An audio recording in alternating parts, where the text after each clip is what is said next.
Zbirka priča o grehu. Priča 5.2. Vrste greha. Prva i najznačajnija podela greha je na okajane i neokajane. Najteži greh je upravo neokajani greh, jer je to živa rana na duši čovečijoj, koju treba što pre lečiti pokajanjem i spasonosnim svetim tajnama crkve.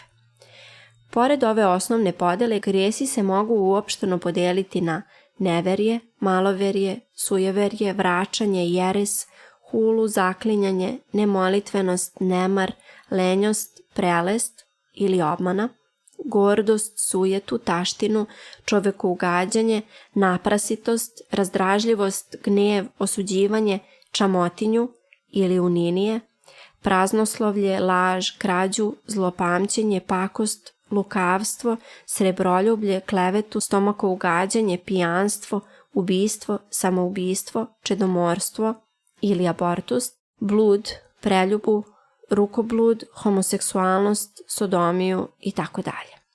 Sveti oci o grehu. Greh počinje gordošću ili negiranjem Božje transcendentnosti, suštinske razlike između Boga i čoveka kroz odvraćanje duha da sozercava logosa. Time dolazi do pada u idolopoklonstvo i egoističke zaljubljenosti u spoljni svet, kad duša popušta pred telesnom pohotom. S obzirom na tu činjenicu, sveti oci, imajući na umu razvoj greha, daju strategiju borbe sa grehom.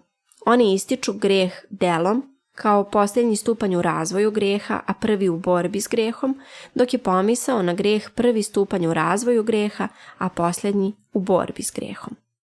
Tako po svetim ocima, naročito je o tome pisao sveti Maksim ispovednik, u borbi sa grehom najprije treba nastojati da ne dođe do greha delom, zatim ojačati volju da ne pristaje na greh, pa onda pobediti strasnu želju koja je i pobjeda nad nečistim pomislima.